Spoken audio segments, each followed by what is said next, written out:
செல்வம் sir, ஒரு முக்கியமான விஷயம். ஏஆர் கார்மெண்ட்ஸுக்கு சீல் வச்சிட்டோம். இது வரைக்கும் வந்து பணம் கட்டி கம்பெனியை மீட்கிறதா தெரியல. அப்போ அடுத்த ப்ராசஸ் ஏலத்தில் விடுறது தானே. ஓனர் ஃபர்தராக ஏதாவது ஸ்டெப்ஸ் எடுத்திருக்காரான்னு உங்கள் ஒய்ஃப் கிட்ட கேட்குறீங்களா? அந்த டீட்டெயில்ஸ் எனக்கே தெரியும் சார். ஆக்சுவலாக ஓனரோட சன்னை கம்பெனியை விற்கிற ஐடியாவில் இருக்காரு. ஆனால் ஓனர் தன்னோட காலத்துக்கு அப்புறமும் கம்பெனி ரன் ஆகணும்னு ஆசைப்படுறாரு. அதனால அந்த கம்பெனியை என் ஒய்ஃப் மகாவை எடுத்து நடத்த சொல்லியிருக்காரு. அப்படின்னா 50 lakhs ஓனர் சீக்கிரம் அடைக்க போறாரு அதானே? இல்லை சார், என் ஒய்ஃப் கிட்ட எப்படியாவது பணத்தை ரெடி பண்ணி பேங்க் லோன் அடைச்சிருங்க, கம்பெனியை உங்க பேருக்கு எழுதி வச்சிருன்னு சொல்லிட்டாரு. அப்படியா? பட் கம்பெனி ஏலத்துக்கு விட்டாலே லோன் அடைச்சது போக அவருக்கு ப்ராஃபிட்டபிளா பணம் கிடைக்குமே. லோன் அடிச்சு கம்பெனி உங்க ஒய்ஃப் கிட்ட கொடுத்தா அவருக்கு என்ன லாபம்? அதான் சொன்னேனே சார், அவர் காலத்துக்கு அப்புறமும் அந்த கம்பெனி ரன் ஆகணும்னு அவர் ஆசைப்படுறாரு. அதோட சின்னதா ஆரம்பிச்ச கம்பெனி இன்னைக்கு இந்த அளவுக்கு வளர்ந்துருக்குன்னா மகாவோட உழைப்பு தான் முக்கியமான காரணம்னு அவர் நினைக்கிறாரு. இந்த கம்பெனியை வச்சு 20 குடும்பம் நல்லா இருக்காங்க சார். அதனால கம்பெனியை மகா கிட்ட கொடுத்தா இன்னும் பெரிய லெவலுக்கு கொண்டு போவாங்க, நிறைய பேருக்கு வேலை கொடுப்பாங்கன்னு அவர் நம்புறாரு சார். அதனால கம்பெனியை வித்து கிடைக்கிற பணத்தை அவர் பெருசாவே நினைக்கல சார். அதோட அவர் பையன் கம்பெனியை ஒரு பில்டர் கிட்ட வித்து அந்த கம்பெனியை தரமாட்டம் ஆக்கணும்னு நினைக்கிறாரு. அவர்கிட்ட இருந்து கம்பெனியை காப்பாத்துறதுக்காகவும் மகா கிட்ட கொடுக்கணும்னு நினைக்கிறாரு. கேட்கவே சந்தோஷமா இருக்கு செல்வம். உங்க ஒய்ஃப் அந்த கம்பெனிக்காக எந்த அளவுக்கு தன்னோட கான்ட்ரிபியூஷனை கொடுத்திருந்தா கம்பெனி ஓனர் இந்த முடிவு எடுத்திருப்பாரு. எனக்கு உங்க ஒய்ஃபோட சின்சியாரிட்டி பத்தி தெரியும். அதனாலதான் பொறுப்பு அவங்களுக்கு கிடைச்சிருக்கு. அவங்களுக்கு என்னோட வாழ்த்துக்களை சொல்லுங்க. கண்டிப்பா சொல்றேன் சார். சரி, 50 lakhs பெரிய தொகையாச்சு, அதுக்கு என்ன பண்ண போறீங்க? மகா பல முயற்சி பண்ணிட்டு தான் இருக்காங்க. ஆனா எல்லாமே ஃபெயிலியரா தான் முடிஞ்சிருக்கு. சார், நானே இதை பத்தி உங்ககிட்ட கேட்கலான்னு நினைச்சேன். அந்த லோன் அமௌண்ட்டை பேங்க் மூலமா தர ஏதாவது சான்சஸ் இருக்கா? ரூல்ஸ் என்னன்னு உங்களுக்கே தெரியும் செல்வம். ஒரு கொலட்ரல் ஏற்பாடு பண்ணுங்க. வீடோ லேண்ட் ப்ராப்பர்ட்டியோ ஏதோ ஒன்று கொலட்ரலாக கொடுங்க. லோன் செக்ஷன் நீங்கள் தானே பார்த்துக்கிறீங்க. உடனே லீகல் பார்த்துட்டு சொல்லுங்க. இமீடியட்டாக லோன் சாங்ஷன் பண்ணிடலாம். சரிங்க சார், நான் ட்ரை பண்ணுறேன். செல்வம், இது உங்கள் ஒய்ஃபுக்கு கிடைச்ச பெரிய ஆப்பர்ச்சுனிட்டி. இந்த வாய்ப்பை மிஸ் பண்ணிடாதீங்க. கண்டிப்பாக சார். ஓகே.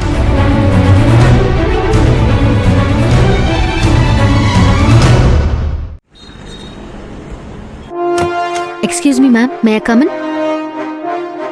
உள்ள வாங்கம்மா. Thank you. கொடுங்க. இது என்னோட ப்ராஜெக்ட் மேம்.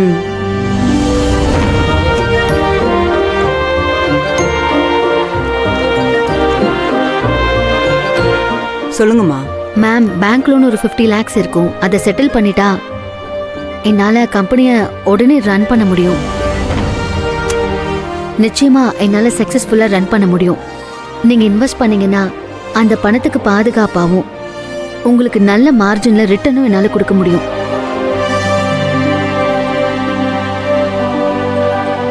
உங்களுக்கு 50 லட்ச ரூபாய் இன்வெஸ்ட் பண்றதுக்கு என்னோட கம்பெனிக்கு இன்னொரு யூனிட்டே ஆரம்பிச்சிருவேனே. Sorry Mrs Mahalakshmi. It's okay ma'am.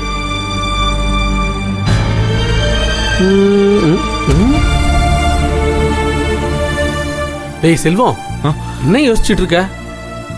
அது அவரு கார்மெண்ட்ஸை பத்தி விசாரிச்சாரு. அந்த கம்பெனியை மகா வாங்க போறான்னு சொன்னேன்.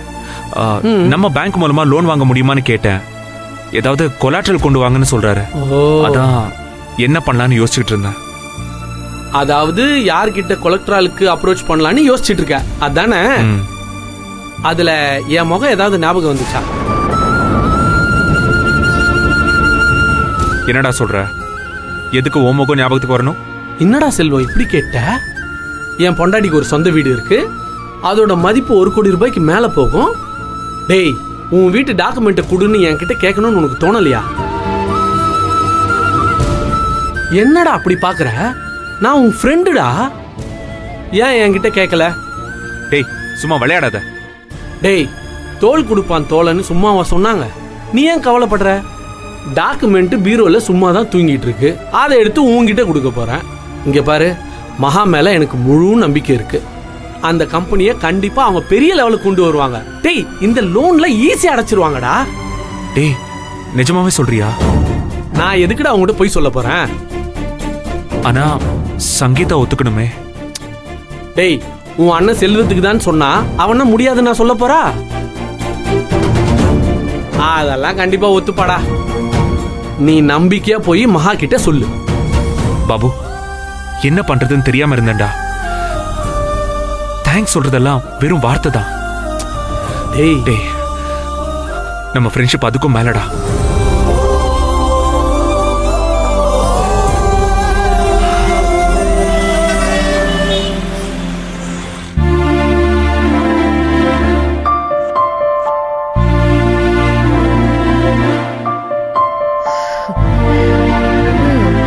என்னம்மா, உன் மருமக வந்துட்டா போல இருக்கு, பாத்தியா? பாவம், காலங்காத்தால கிளம்பி வெளியில போனவ அலைஞ்சு திரிஞ்சு இப்பதான் வீட்டுக்கு வந்திருக்கா. எப்படியாவது பணத்தை புரட்டணும்னு போராடுறா போல இருக்கு. மா, என்னதான் உடம்புல எண்ணெயை ஊத்திக்கிட்டு புரண்டாலும் ஒற்றை மண்ணு தான் ஒட்டும். வெட்டி அலைச்சல் தான் போல இருக்கு. பணம் கிடைக்கலன்னு அப்பா கிட்ட புலம்பிட்டு இருந்தா. அவளை பார்க்கவும் பாவமா தான் இருக்கு. இத நீ சொல்ற பாரு, அதான் எனக்கு ஆச்சரியமா இருக்கு. போற போக்க பார்த்தா அவளை வீட்டை விட்டு விரட்டி அடிக்கிற ஐடியாவே உனக்கு இல்லாம போயிடும் போல இருக்கே. நேத்தே நான் உங்ககிட்ட என்ன சொன்னேன்? இப்போ ஒரு கம்பெனி ஆரம்பிச்சு பெருசா தொழில் பண்ணணும்னு அவ நினைக்கிறா. கம்பெனி ஆரம்பிச்சுட்டா நிறைய பணம் வரும். செல்வத்துக்கு அவளை பிடிக்கும். ஏன், வீட்டுல இருக்கிற எல்லாருக்குமே அவளை பிடிக்கும். நமக்கு தேவையான பணத்தையும் மகா சம்பாதிச்சு கொடுத்துட்டான்னா அவளே இந்த வீட்டுல மருமகளா இருந்துட்டு போட்டுமே. மா, இப்படி நீ பேசுவேன்னு நான் கனவுல கூட நினைச்சு பார்க்கல. ஏமா, நமக்குன்னு ஒரு கொள்கை இருக்குல்லம்மா, அதுல நம்ம உறுதியா இருக்க வேண்டாமா? என்ன பெரிய கொள்கை? எனக்கு பணம் வேணுங்கிறது மட்டும்தான் ஒரே கொள்கை. அந்த பணம் தப்பு தண்டா பண்ணாம நல்ல வழியில வரணும். அது மகாவால வரணும்னா வந்துட்டு போட்டுமே. இங்க பாருடி, அவ நல்ல வேலைக்காரி, தொழில பக்தியோட செய்யறவன். அவ மட்டும் கம்பெனி ஆரம்பிச்சான்னா பெரிய லெவல்ல கொண்டு போயிடுவா. எனக்கு அந்த நம்பிக்கை இருக்கு.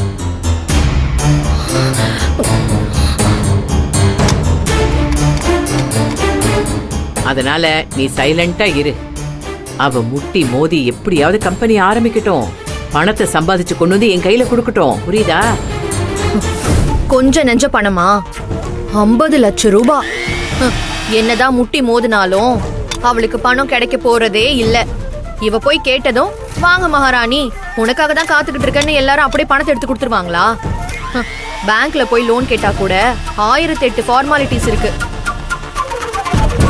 ஷூரிட்டி, டாக்குமெண்ட்ஸ் எல்லாம் வேற கேட்பாங்க.